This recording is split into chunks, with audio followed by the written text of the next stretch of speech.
This week, everyone on Twitter seemingly has been kicking off about the fact that Reform received a £9 million donation from a British businessman that lives in Thailand, and they're really hamming up the whole he lives in Thailand aspect to make it look like foreign interference, even though he's British, which is a lot more that can be said for many funders in our parliamentary system. I find the hypocrisy around this funding absolutely astounding. To be clear, I don't really think large amounts of funding are good for any political party. Although it's a difficulty in politics. How do you fund a lot of your promotions and things like that? But our system is just awash with interference, foreign and otherwise. But the hypocrisy is absolutely astounding from people like Zara Sultana. The fact is that everyone's at it. For instance, Zara Sultana can be linked to a base in East London where the Rosa Luxemburg Stiftung is based, and that's a German foundation, and it's linked to the German party Die Linke. They have taken people on trips, including Nadia Whittome, who also can be linked to that base.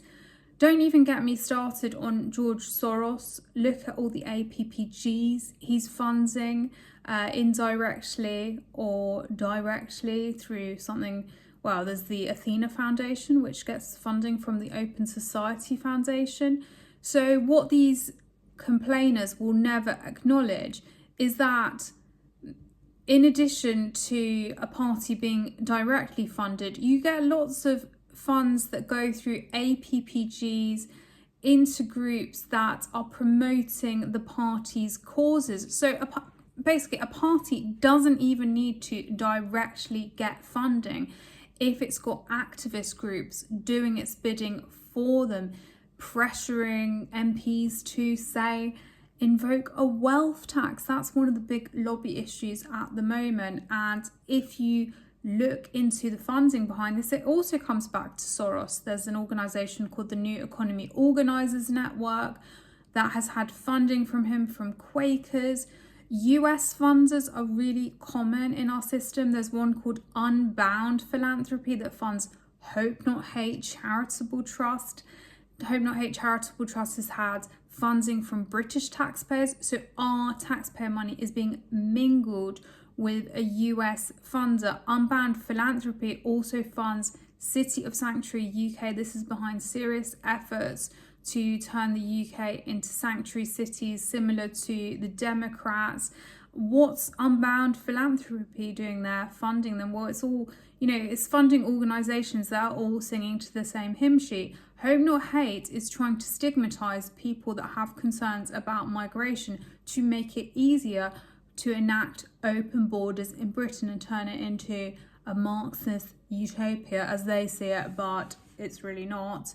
And then don't get me started on Mike Bloomberg, the former 3-time mayor of New York City, who Sadiq Khan is pictured with all the time. And we're all, he went off to the recent Brazil conference for COP30. There was a mayor's conference there. Tracy Brabin, the mayor of West Yorkshire, went. And who was sponsoring that event? It was Bloomberg, for the good of his own heart, But what is all of these foreign funders? What are their real interests? I mean, I could just keep going because I do track this quite a lot on my Substack. I'm sick of the hypocrisy. I tell you what, like I say, huge amounts of funding for any party from one person are not a good thing, but at least with reforms, though it's huge, we can all see it in one place. The left are up to exactly the same, but they splinter it and they push it through all their various activist groups, which are incredibly hard to keep track of, but I will keep trying.